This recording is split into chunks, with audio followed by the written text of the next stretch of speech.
All right, so I apologize for us starting late today. Obviously, there's a lot of breaking news, and I'm going to give you all of the updates, plus the predictable media reaction, and why I was right and everybody else was wrong, because, I mean, that's what we do here. We'll get to all of that in just a second. First, let me remind you that you should not miss the latest episode of Andrew Klavan's Another Kingdom, performed by Michael Knowles, who is, in fact, execrable, but his performance is not. Today, we'll be live streaming the first 15 minutes of episode 4, titled Worst Homecoming Ever, which could also be the name of today's show. Head on over to dailywire.com and subscribe to watch the full episode and get early access to upcoming episodes every Monday. Go check that out right now. Also, before we begin, let me remind you that we are all mortal, and because we are all mortal, you owe it to yourself to get some life insurance. Life insurance is super important, but if you haven't actually gotten life insurance, now is the time for you to do it, because it's actually irresponsible. If something should happen to you, your family should be taken care of. And this is why you need Policy Genius. They compare quotes from the top life insurance companies and find the best policy for you. It takes just 2 minutes to get a quote. And if you don't know the first thing about insurance, they've got all the tools to get you up to speed. Learn the difference between term and whole life insurance. Calculate how much coverage you need. Be sure you're making the right decision. In fact, over 4 million people have used Policy Genius to shop for insurance. Policy Genius doesn't just do life insurance, by the way. They also do health insurance and disability insurance and auto insurance. Shopping around saves you money. That's what Policy Genius helps you do. PolicyGenius.com gets your search started in just 2 minutes. You can compare those quotes and make an informed decision. Policy Genius is indeed the easy way to compare and buy life insurance. Go check them out right now at PolicyGenius.com, and they'll give you all the information that you need to know about insurance, and then you can go buy it. So go check it out. Policy Genius, the easy way to compare and buy life insurance, PolicyGenius.com. All right, so the latest breaking news is that the authorities have arrested the suspect in all of the attempted bombings of various Democrats and Democratic public figures. I'm not going to say the name of the bomber because we have a policy on this show that we don't actually say the name of mass shooters. I'm going to extend that to bombers as well, specifically because so many folks who are crazy actually like the publicity that is attached to the naming of bombers. Now, we see those mass shooters. This is also true of people who attempt to commit terror attacks. One of their goals is to assure publicity for themselves, and incentivizing people to do evil things because they want publicity is not something we're going to do. I will give you the information about the guy, but I'm not going to give you his name. So, the guy's 56 years old. He is identified as a Native American Trump supporter. Now, this is why it was so stupid for so many on the right to immediately leap to false flag. And I don't mean asking questions. I mean leaping to false flag. Suggesting without any evidence that this must be a false flag attack, that this must be some sort of democratic operation. The most obvious explanation for a person sending a bunch of bombs to highly public officials is that this is a crazy person. And as it turns out, the person is indeed a crazy person. Online records show that this guy has a criminal record, and he has his own companies called Native American Catering and Vending, as well as Proud Native America One Low Price Dry Cleaning. He's a bodybuilder, and he is said to have been traced by DNA and phone records and was flagged as a suspect after making previous terror threats to judges. So presumably, this is all President Trump's fault. Photos have emerged of a van that links this guy to pro-Trump, anti-Hillary Clinton stickers. Here's what the pictures look like. For those who can't see, the van is plastered with pro-Trump material.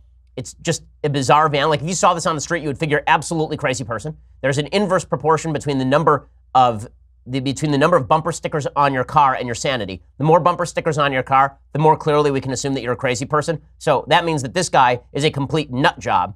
Obviously, if you just saw his van, you would say the guy's a complete nut job. Like you wouldn't have to know anything else about him. And then it's also the craziest bumper stickers. So it's not just CNN sucks at bumper stickers. It's pictures of President Trump and Mike Pence. It is Hillary Clinton with a target over her face. It's the same thing with Van Jones with a target over his face. It's the meme of President Trump riding a tank with explosions in the background. There's a bumper sticker on here that says, "Top youth soccer recruits for Trump," which I don't even know what the hell that's supposed to mean. I always could have figured that it would be a soccer supporter who is going to be responsible for something like this.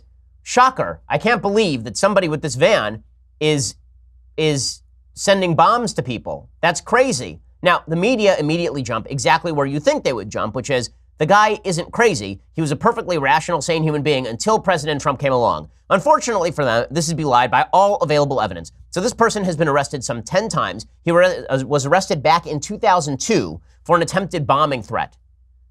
Presumably, I guess that was President Trump's fault back when he was on The Apprentice or something. Okay, but that's the take of the media today.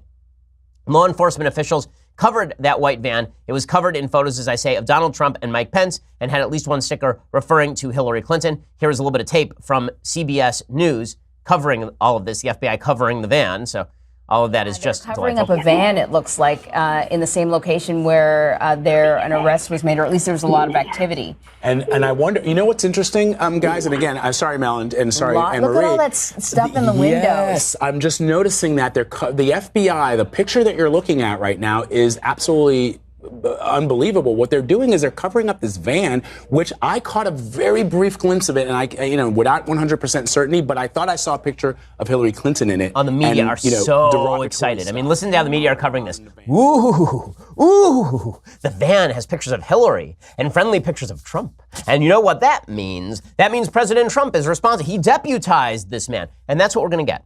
We're going to get, for now from here till the election, we're going to get President Trump's rhetoric is what caused a crazy person to be crazy. So let's just remember, back 1 year ago, like a little bit over a year ago, a Bernie Sanders supporter went and legitimately shot at dozens of Republican congresspeople and nearly killed the House Majority Whip, Steve Scalise.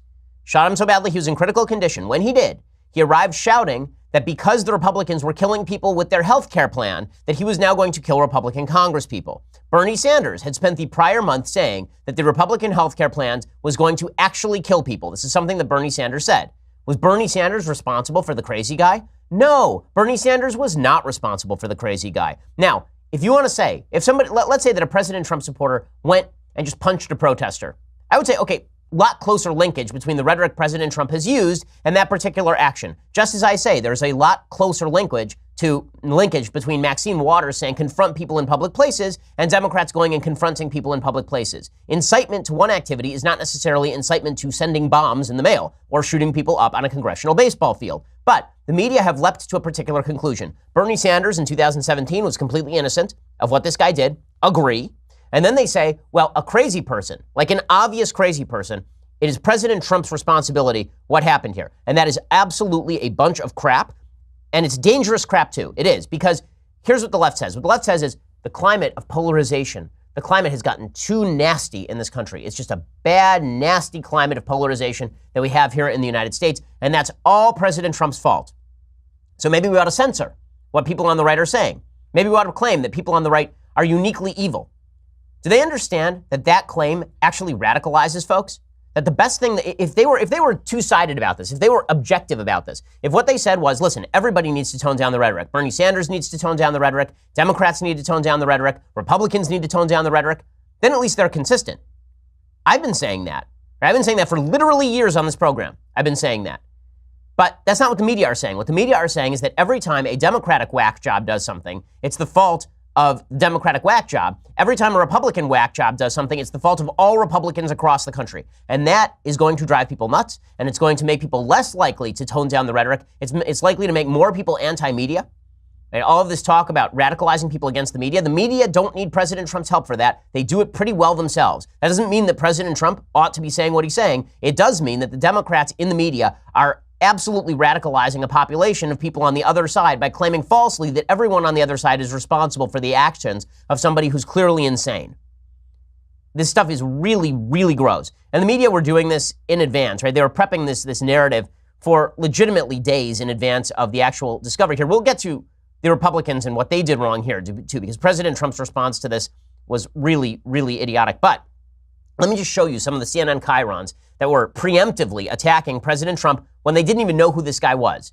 So this was from yesterday, and the host is standing in front of a screen that says manhunt for serial bomber. And then it has profiles of the various people who had bombs sent to them. Eric Holder, Maxine Waters, Robert De Niro, Joe Biden. And then underneath, here's what the chyron says. Manhunt for serial bomber going after Trump's targets.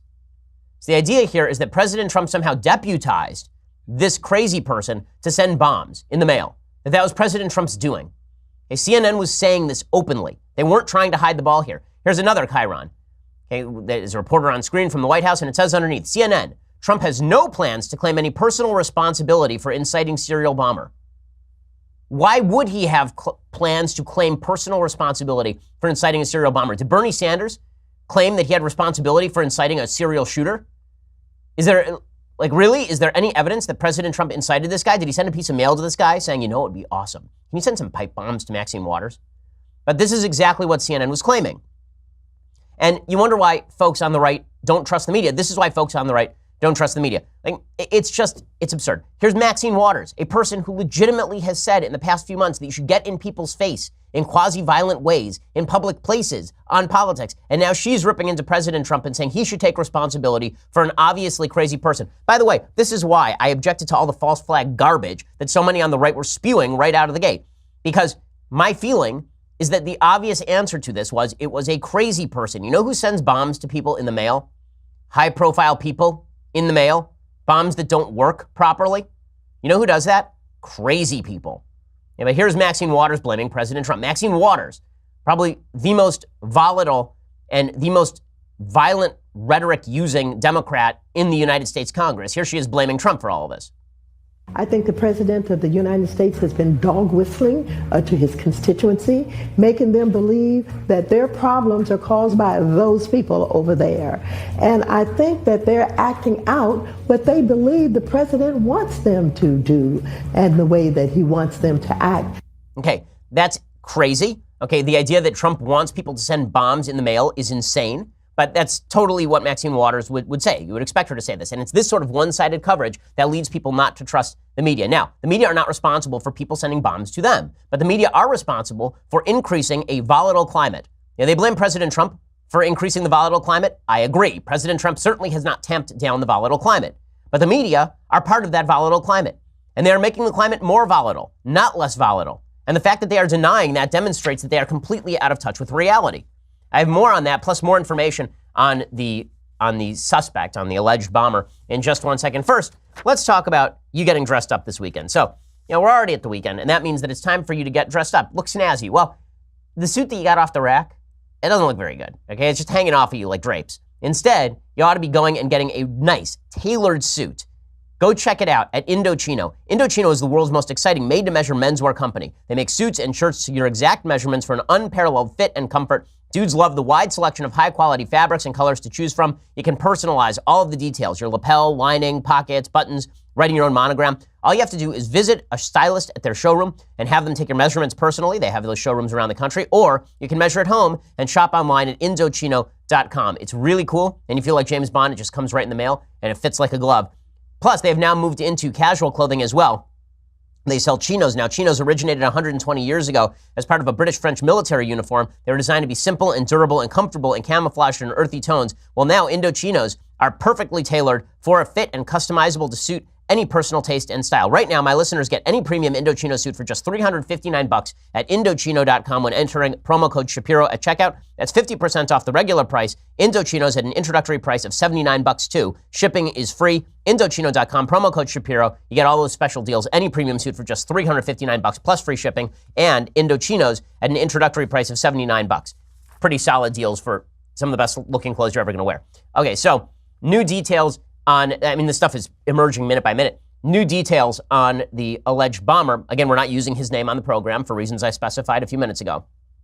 Apparently, his Facebook and Twitter profile are filled with crazy conspiracy theories. No, I'm shocked. Clearly, it's Trump's fault. The Facebook account is almost exclusively pro-Trump content, including pictures and videos purportedly filmed at one of the president's political rallies. The Twitter feed is littered with far-right conspiracy theories or violent threats aimed at some of President Trump's most outspoken critics. He appears to have repeatedly tweeted about George Soros. At one point, he purportedly wrote, "You will vanish," in a tweet aimed at the billionaire. Soros is one of the people who received one of the bombs. Other tweets falsely claimed that the Stoneman Douglas High School shooting was a false flag operation orchestrated by Soros and his liberal allies. The account also posted frequently angry messages at Debbie Wasserman Schultz. Her name was listed on the return account for all of the bombs.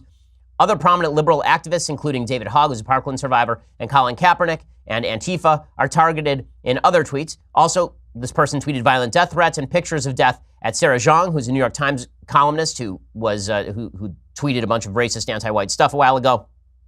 He also sent a gory image of a beheaded goat to comedian Jim Carrey. So, in other words, this is an insane person. This is a totally insane person. And how do we know he's insane? Well, besides the fact that his van is covered in bumper stickers like a crazy person, the Florida man has a significant criminal history and was previously charged with making a bomb threat in 2002. The ruling in that case was not immediately clear on Friday. He was also convicted of theft in 2014 and 2013 and battery in 2013. In 2012, he filed for bankruptcy and declared in court filings he lived with his mother.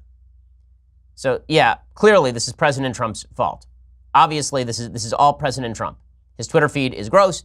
He's a gross person. I can't believe it. Just a shock. But again, the fact that he is nuts is not going to stop the Democrats from trotting out the lie that it's Republicans who caused all of this. So Joy Behar is doing this routine too. She did this preemptively. She said that the entire GOP is to blame for a crazy person who lived with his mother and was arrested for bomb threats 16 years ago and then arrested a bunch of times in the past 5 years, including many times before Trump was president. The entire GOP is responsible for this.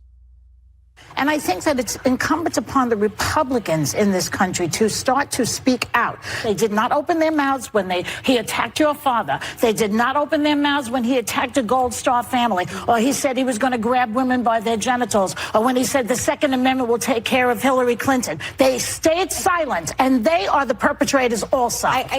Okay, what's amazing is that when Democrats are actually reminded of violent rhetoric used by Democrats in the past, then they get very, very angry. And this is the part where the one-sidedness of the media is creating a more volatile political climate. So let's take, for example, Katie Tur. Katie Tur over at MSNBC, obviously a member of the left. And Katie Tur was reminded by a guest about some of the violent rhetoric used by Democrats in recent weeks.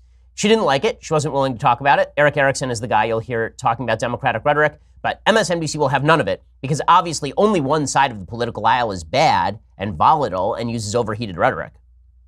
Do we go back to the Eric, weather underground in 1960 or Tim McVeigh in the 1990s? Have you ever heard a politician other than Donald Trump say, I'm so proud or give a kudos to another politician who body slammed a reporter? Have you ever heard that from anybody else other than Donald Trump?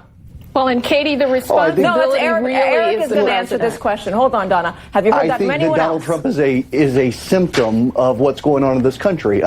Your blood pressure going up over Donald Trump right now is a My symptom blood of what's pressure is going on in going this up country. because he advocates violence. Okay, the answer is no, it's terrible. Right? No, it's terrible when President Trump says that stuff. Also, it is terrible when Democrats say that you should kick people, when they say that you should confront people in public places, when Bernie Sanders claims that Republicans are going to kill millions of people with their health care plan, when a vast swath of the Democratic Party claimed the Tea Partiers were actual terrorists. To pretend that the volatile political climate in the United States is anything new is ridiculous. But this has been a long-standing Democratic tactic for legitimately decades. I mean, after JFK was shot in 1963, Democrats tried to claim that it was right-wing rhetoric that had killed JFK, even though it turns out that it was a commie. So there's nothing new under the sun, but it's increasingly frustrating. And this actually is dangerous for the country for two reasons. Not just, and believe me, I'm going to get to what the Republicans had to say about this in just a second, including President Trump issuing an asinine tweet this morning. But what is dangerous about the media's take on this is when they suggest that rhetoric that does not incite violence is responsible for violence, they are criminalizing rhetoric. And when they do it for only one side, it appears that they only want to criminalize rhetoric on one side, which leads people to believe that they are coming for you. It leads to a feeling of threat. And to fail to acknowledge this is to fail to acknowledge what's driving a lot of our politics these days, which is a reactionary feel that the other side is threatening you. And it's present on both sides. Now, let's get to the right-wing response to all of this preemptively. So there are people on the right, I think most people on the right, who said, listen, we need to wait for more information here. We don't know who did this. The most likely outcome is crazy person. Now, I said this repeatedly. I said, if you think this is a false flag attack or you jump to the conclusion it's a false flag attack based on nothing but confirmation bias, you're doing it wrong. I've been saying that repeatedly over and over on this show. I've said it on Twitter. I've said it in my columns. Okay, so I think most people on the right sort of agreed with that. But there was a substantial substratum on the right that suggested that this had to be a Democrat. It had to be somebody on the left who perpetrated this because obviously it was too convenient for Democrats in the run-up to the election. This sort of conspiracy theorizing is not good either. The reason that it is not good either is because it allows people to believe that there are no crazies on their own side, that evil is entirely relegated to people who disagree with them. It leads to more polarization. And again, it's not good for the country when you jump to conclusions based on your own confirmation bias. And right now, there's tremendous incentive to do just that. There's not incentive for people to say, let's wait for more information. Let's wait for more information is one of the least popular sentences in American politics, and it's usually right. It's almost always right. But it's the least popular phrase because if you jump to a conclusion and that jump ends up being right, your side says, ha, that guy gets it. You know how you know he gets it? Because his gut was right. He gets it. And if you're wrong, your own side says, well, his gut was right. It's just that the facts didn't fit his gut in this case, but he still knows what's what. So jumping to conclusions is being incentivized on every side right now, and it's really bad. It's particularly bad when the president of the United States does it. So legitimately, just a couple of hours before the FBI arrested this suspect, President Trump started tweeting about the bomb stuff this morning. So he tweeted out about CNN, "Funny how lowly rated CNN and others can criticize me at will, even blaming me for the current spate of bombs and ridiculously comparing this to September 11th and the Oklahoma City bombing. Yet when I criticize them, they go wild and scream, it's just not presidential." He's right about that one. Okay, President Trump is correct about that one. When he says the media rip him and they criticize him at will, and when he responds, they say it's like September 11th or Oklahoma City, and that he's creating that. He's not wrong about that. But here's where President Trump does go wrong. So he can't just stop there. At 7:19 a.m., he tweets out, "Republicans are doing so well in early voting and at the polls, and now this quote-unquote bomb stuff happens, and the momentum greatly slows. News not talking politics. Very unfortunate what is going on. Republicans, go out and vote." Mr. President, this is stupid. This is stupid, and this is immoral. Okay, the problem with people sending bombs in the mail is not the impact on voting. It's people sending bombs in the mail. And the suggestion that this is all just a misdirect by the media when people send bombs in the mail to a bunch of prominent Democratic figures, no, it is not. And when you lend credence to conspiracy theories, all you are doing is fueling the flames of the volatility. Okay, so basic bottom line of the show. A lot of people suck right now. Here's how you can not suck. In just 1 second, I'm going to explain how you cannot be one of the people who suck. Okay, I'm going to explain in just 1 second. First, let's talk about keeping your online information safe. Whether you're in a cafe or a hotel, we often rely on public Wi-Fi to use the internet on the go. But something as simple as paying your bills online from a Starbucks can leave your data exposed. A hacker could easily intercept that information, steal passwords, credit card numbers. This is why you need a VPN. And the software I use to protect my online activity from spies and data thieves, that's called ExpressVPN. ExpressVPN has easy-to-use apps that run seamlessly in the background of my computer, phone, and tablet. ExpressVPN secures and anonymizes my internet browsing. They encrypt my data. They hide my public IP address. And you should use it every time you go online. ExpressVPN costs less than $7 a month. It comes with a 30-day money-back guarantee. To take back that internet privacy today and find out how you can get 3 months for free, go to expressvpn.com/Ben. That's expressvpn.com/Ben for 3 months free with a 1-year package. Go to ExpressVPN, secure your internet right now. Visit expressvpn.com/Ben to learn more. Again, that's expressvpn.com/Ben. There is a reason that ExpressVPN is the most highly recommended VPN service. They're just terrific. Go check them out. expressvpn.com/Ben to get 3 months for free with a 1-year package. Alrighty, so here's how you can not suck. Okay, a few rules for not sucking at this. 1, when there's not enough information, instead of you touting out your speculation or your jump to conclusion, just wait. Because within 48 hours, there will be enough information, and then you can make a judgment. 2, don't attribute crazy people to your political opponents. Okay, attribute to your political opponents what is attributable. Do not attribute to them that which is not attributable. So if you want to attribute mobs going and shouting Ted Cruz out of restaurants to Maxine Waters, that seems reasonable to me. If you want to accuse President Trump of incentivizing people to punch protesters, I think even that is maybe reasonable. Okay, but if you are going to claim that President Trump is responsible for mail bombs, and you're going to claim that Bernie Sanders is responsible for shootings on congressional baseball fields, that is not reasonable. 4th, if you are going to start attributing the heightened political rhetoric in this country to violence, if you're going to start saying violence is coming from that, then you're going to have to recognize that this sort of heightened political rhetoric exists on all sides. Okay, because if you don't, then you are lying. You are being dishonest. Okay, you are. Now, I'm not saying that it's happening equally on all sides, but I am saying that it is happening on all sides, and we all need to take it down a pitch. Okay, President Trump's political rhetoric is a problem when he says that, I criticized him heavily last week on this show for praising Greg Gianforte for body slamming a reporter. If you're going to do that, you also have to point out when Democrats use violent rhetoric, which they have been doing more and more often. Hillary Clinton said 2 weeks ago that civility against Republicans, civility with Republicans was simply uncalled for at this time. If we are going to talk about heightened political rhetoric, we have to talk about it in an accurate way. We are not doing that, and the media are not doing that, and that's creating blowback against the media. Okay, finally, here's how you can really not suck at all of this. Start to think about whether the stuff that you say is more likely to raise the temperature or lower the temperature. And if it is raising the temperature, maybe you should think about whether it's appropriate to raise the temperature. Sometimes it is. Sometimes it's not. But this is a mistake. Okay, this is a mistake to simply raise the temperature at will and then be surprised when the temperature is raised. I'm I'm hoping that the country somehow comes back to its senses here, but I fear that that's not going to happen. I fear that the media are going to rip all Republicans for this sort of activity. Republicans are going to simply claim false flag or simply going to blame Democrats for similar sort of activity. And then we get a cycle that spins down into garbage from here till the end of time. That doesn't have to happen. That doesn't have to happen. Crazy people do crazy things. Separately, immoral rhetoric is immoral. Thirdly, not all immoral rhetoric incentivizes violence. And fourthly, maybe we should tone down the immoral rhetoric regardless as to whether it incentivizes violence. If we do all those things, we can have a country. If not, then we are in serious trouble. Now, speaking of nonsense that's being pushed by the press, the press coverage of the caravan is really quite astonishing. So NBC News, I mean, speaking of media bias, when President Trump rips into media bias and then folks in the media say there's no such thing as media bias, how dare he attack the media?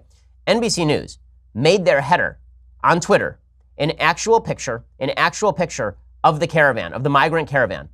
That is simply propaganda. That is not news. That is propaganda. These are victims. These are people who are approaching the border, and this is President Trump's fault. That's why NBC News does that.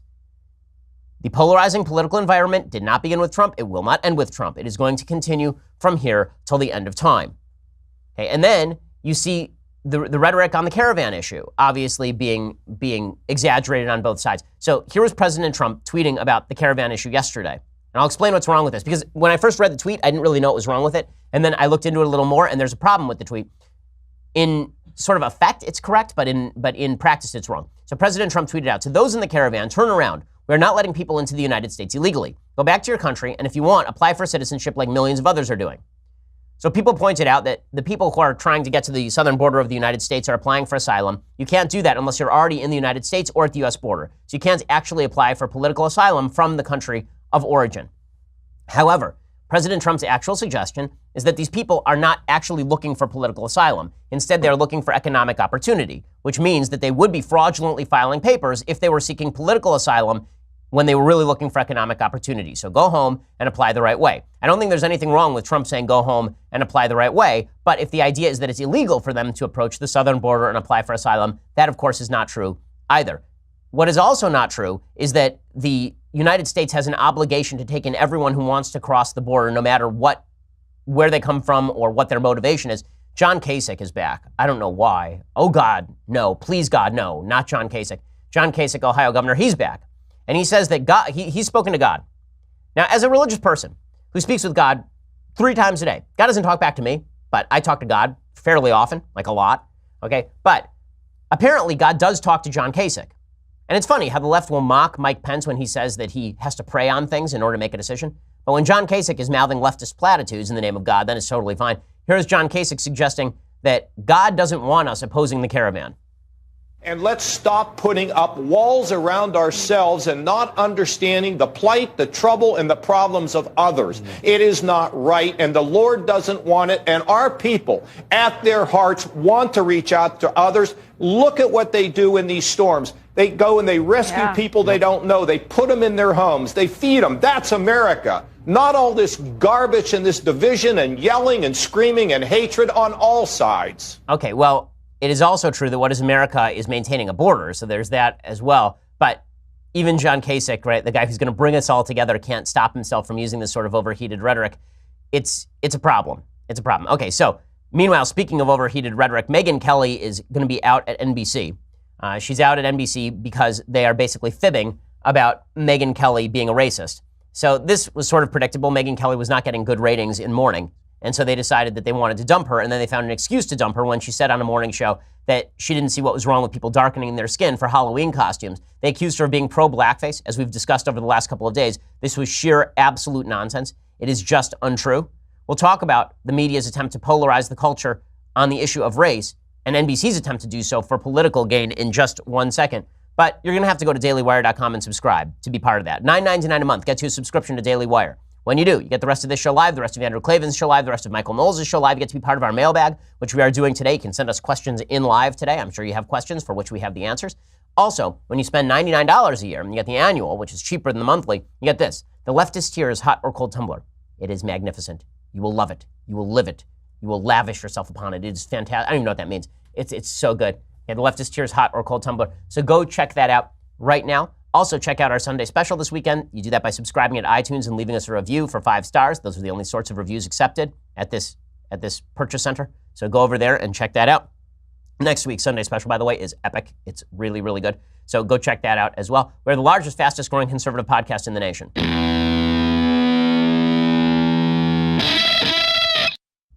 So folks are willing to polarize political rhetoric for even tiny gains right now on every issue. And that's the real problem. You know, folks are blaming President Trump for the bombing today, for the attempted bombings. Tom Nichols is one of the people who is doing that. So Tom Nichols has a whole Twitter thread. He's an anti-Trump Republican. And here's what he tweeted out. And then I'm going to explain why I think that this misses the point. He says, the question isn't whether MAGA van guy is nuts, since he clearly is. That's not the president's fault. The better question is whether the White House and the Trump media complex is pushing the crazy Jews so hard, it's making unstable people more likely to be violent. I've said many times the lone wolf guys who pledge to ISIS or to white supremacy or to anti-abortion violence are kooks who went looking for a cause. They have to go find the propaganda, and when they do, they mainline it. The difference here is that really hateful stuff is coming in waves, not from foreigners or fringe groups, but from White House-sponsored rallies, from widely cited internet sites that have zillions of followers, and from a 4-hour window of hot crazy known as Fox in prime time, which is very convenient for Tom Nichols. He says, no one in politics or wingnut media made this guy send bombs, period. What they did instead was superheat the political environment and flood crazy BS into the information space so regularly that unhinged guys like this think they're being patriots by sending bombs. Okay, let's assume that's true. Let's assume that when you heat up the political water, that more frogs jump out of the pot. Let's assume that that's the case. Okay, let's assume that. Well, wouldn't the same hold true on the left when they overheat the political rhetoric? When they say, for example, that Megyn Kelly is an absolute racist. When they say that anybody who even mentions Halloween costumes is so racist that they cannot be employed. And when at the same, like Kirsten Powers has a piece today about how Megyn Kelly is a racist because she is white. She says, Megyn Kelly said something really racist should not be a surprising sentence to anyone. The original sin was that Kelly was hired by NBC at all. Kelly had a long track record of racial demagoguery at Fox before she ever set foot at the NBC studios. Okay, so now, again, is this heating up the political system? I think it is. I think it is. How about this op-ed from George Yancey, a professor of philosophy at Emory University, which obviously needs a better philosophy department. He has a piece today called #IamSexist. He says, it's time we men take responsibility for our role in the problem of violence against women. He says that all men are guilty of violence against women. He says, I've decided not to cut corners. Join me with due diligence and civic duty and publicly proclaim, I am sexist. In fact, perhaps it is time we lay claim to a movement, I am sexist. Think about its national and international implications as we take responsibility for our sexism, our misogyny, our patriarchy. It's hard to admit we are sexist. I, for instance, would like to think that I possess genuine feminist bona fides, but who am I kidding? I'm a failed and broken feminist. More pointedly, I am sexist. There are times when I fear for the loss of my own entitlement as a male. Toxic masculinity takes many forms. All forms continue to hurt and to violate women. For example, before I got married, I insisted my wife take my last name. After all, she was to become my wife, so why not take my name and become part of me? She refused. She wanted to keep her own last name. I was not happy, especially as she had her father's last name, which I argued contradicted her position against patriarchy. But as she argued, this is my name and it is part of my identity, I became stubborn and interpreted her decision as evidence of a lack of full commitment to me. Well, she brilliantly proposed that we both change our last names and take on a new name together, showing our commitment to each other. Yeah, so obviously this guy is a real anti-feminist. He's a terror. He says, if you are a woman reading this, I have failed you. I mean, this is like a Maoist forced apology. It sounds like a POW tape. Through my silence and an uninterrogated collective misogyny, I have failed you. I have helped and continue to help perpetuate sexism. I know about how we hold on to forms of power that dehumanize you, only to elevate our sense of masculinity. I recognize my silence as an act of violence. For this, I sincerely apologize. And really what he's doing is he's saying, I'm not a sexist because I'm apologizing for my sexism, but every other male is a sexist. Is that superheating the rhetoric? Is that polarizing our society? Maybe just a little bit. And let's point out the media's hypocrisy when it comes to these sorts of issues. When it comes to these sorts of issues, every Democratic male is considered a non-sexist in reality. When it comes to the media, Megyn Kelly happens to be a person right of center. Okay, Jimmy Kimmel is a person left of center. Has anyone brought up the fact that if we're going to talk about blackface, Jimmy Kimmel in 2000 did an actual blackface routine on national television on Comedy Central? This is Jimmy Kimmel in blackface, not only mocking black people, he's mocking Karl Malone specifically, mocking Karl Malone for not being able to speak English properly. This is a lot closer to insulting black people than Megyn Kelly saying, I don't mind if someone dresses up and darkens their skin as Diana Ross to honor Diana Ross. Okay, Jimmy Kimmel somehow has a show on ABC, no problem. Here's Jimmy Kimmel circa 2000. Sometime at night, Paul Malone look up in sky and say, what the hell going on up there? Do UFO live on other planet, phoning home like E.T.? Paul Malone read on TV about white people getting deducted by aliens, sticking all kind of hell up their butt. And that's a damn thing. Listen up, E.T. You better stay the hell back. Nanu, nanu. Until next time. Is that a problem? Apparently that wasn't a problem for Jimmy Kimmel, but it's a serious problem for Megyn Kelly to suggest that dressing up as a black person to honor a black person is not that bad. She actually has to lose her job over it. Right? They're going to pay her out, but she has to lose her job over it. Again, the polarizing environment predated President Trump. It will go far beyond President Trump because that is the nature of the politics that we have chosen. And it's the nature of a politics that the left continues to push to its most radical extreme. There's an opinion piece in today's New York Times that is fully anti-science. It is completely crazy. And yet this is now being touted as not only mainstream, but if you don't believe it, then you are apparently a bigot. The piece is by Dr. Fausto Sterling, a professor of biology and gender studies. So a professor of something useful and a professor of something completely useless. The piece is called Why Sex is Not Binary. The complexity is more than cultural, it's biological too. So what does Dr. Fausto Sterling say? Dr. Fausto Sterling points out that there are genetic sexual disorders, right, that make people intersex, for example. And she therefore suggests that because they're intersex people, there is not sexual dimorphism in human biology. This is crazy talk, okay? It's just crazy talk. She cites a bunch of ridiculous references. Like, this is my favorite, just because I happen to know something about this.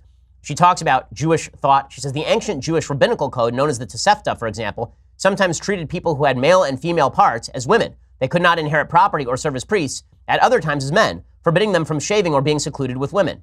So supposedly this means that it was a third gender? No, you don't. Okay, as someone who actually knows this stuff, I will tell you exactly what the Jewish law was doing. The Jewish law was saying this person has two separate sets of genitals. We don't know whether they're a male or a female.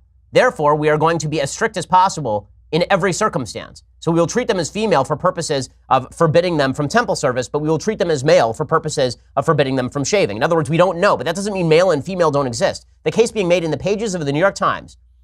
And I asked my wife about this because she's a doctor, guys. And that means, and so I asked her, like, is there any, like, what does this even mean? She says, no, this is a person trying to cast genetic disorders as the norm. It's like saying that if somebody is born with spina bifida and therefore has a level of paralysis in their legs, this means that human beings are not two-legged walking creatures. Okay, you don't change the definition of human being based on people who have certain genetic conditions, and you don't change the nature of male and female based on people who have certain genetic conditions.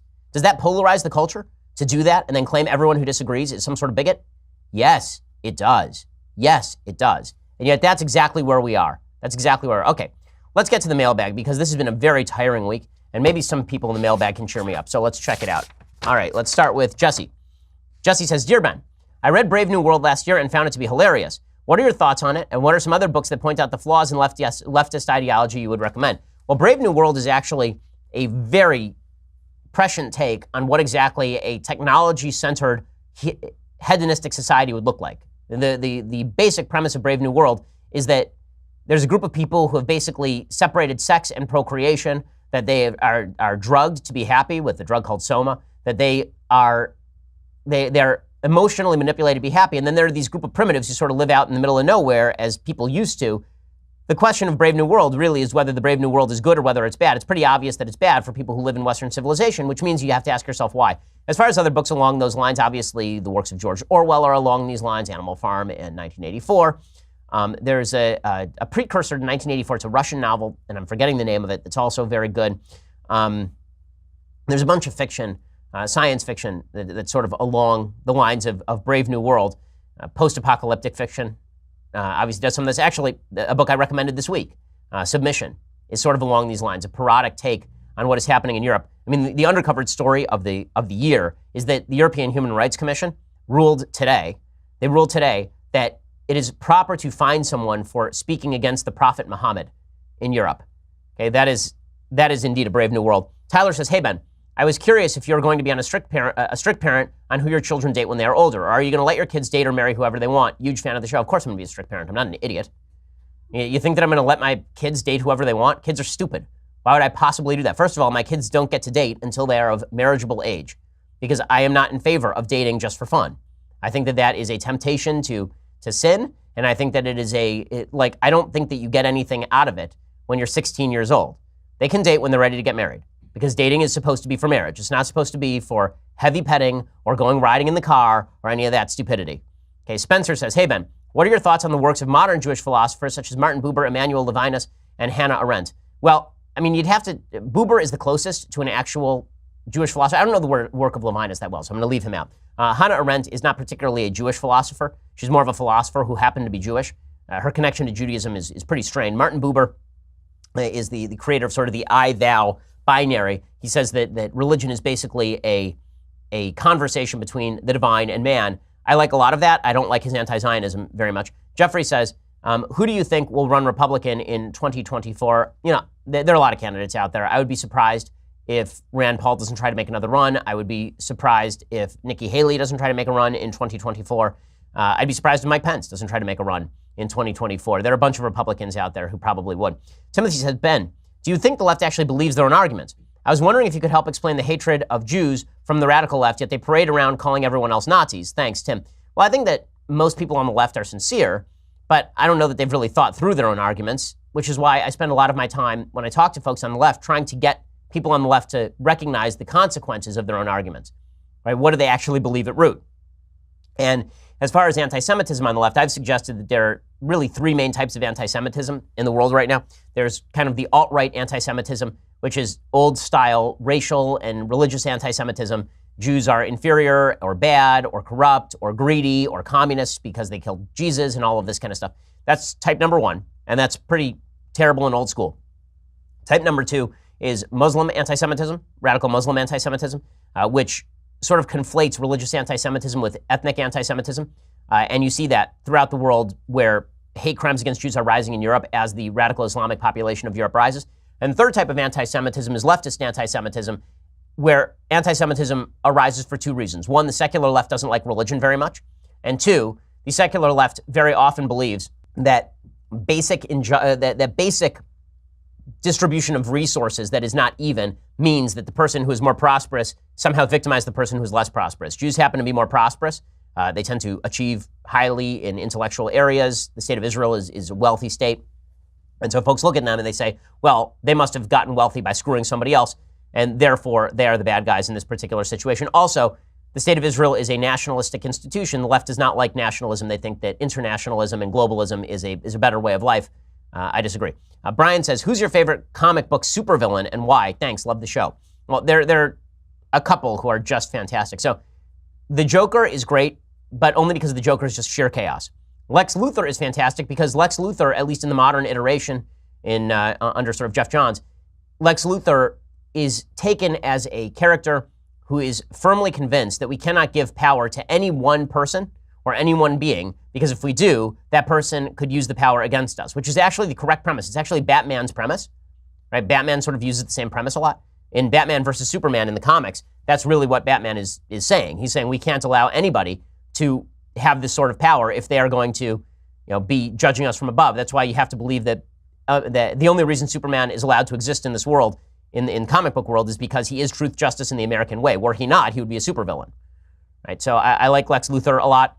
And Magneto, obviously, I'm not a Marvel fan particularly, but Magneto is a terrific villain.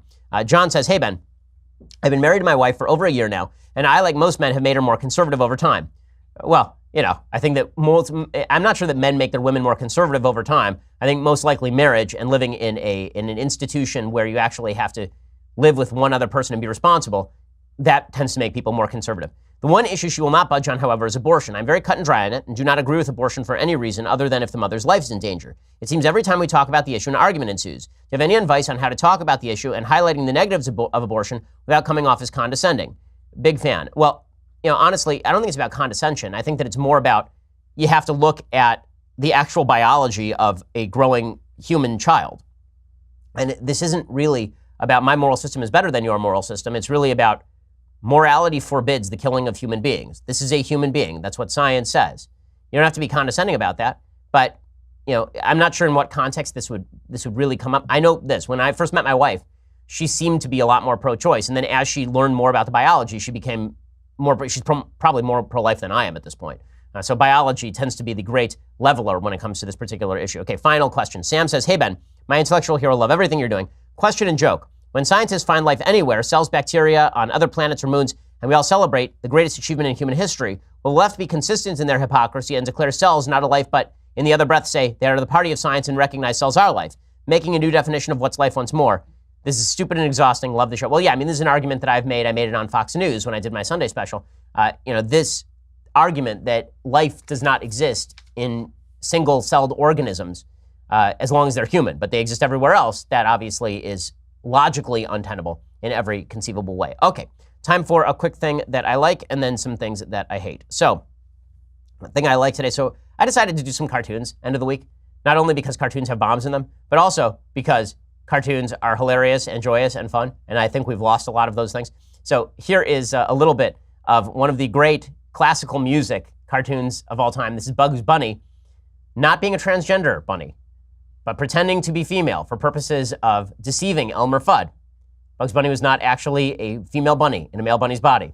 Here's Bugs Bunny and Elmer Fudd in What's Opera, Doc?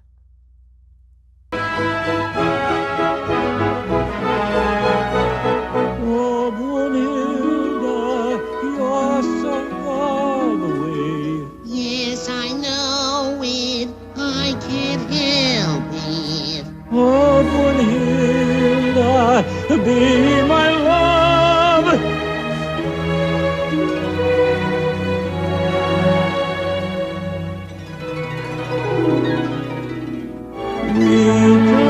Return, my love. A longing burns deep inside me. It's so good. Okay, so just go watch it. The animation in these cartoons is really first rate, and my favorite part of it is the Wagnerian horse, the giant fat horse. It's just great, and Elmer Fudd wearing the Viking helmet and the whole thing. It's terrific stuff. So, yes, kids can watch this, and it's really funny stuff. Okay, go check it out. Time for enough of the joy. Let's go back to hatred. Time for some things that I hate. So, Curt Schilling was the hero of the 2004 Red Sox World Series team. There was a 3-0. The New York Yankees had a 3-0 lead in the American League Championship Series, and the Red Sox came back from a 3-0 deficit. I remember I was in Boston at the time. It was unbelievable, and the Red Sox came back from a 3-0 deficit for the first time in baseball history, and they won the series. In Game 6, Curt Schilling he'd been injured in, I believe, Game 2 or Game 3. He'd been injured in his ankle, and they didn't know if he'd be able to pitch again because his velocity just dropped. He had torn a tendon in his ankle. They invented a surgery where they stapled the tendons in his ankle down.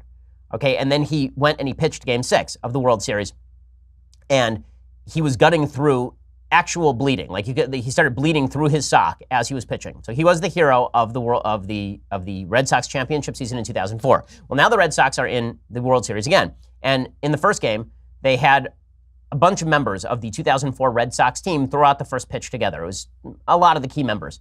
Curt Schilling was not invited. Curt Schilling was not invited because Curt Schilling is right wing and the leadership team at the Red Sox is left wing.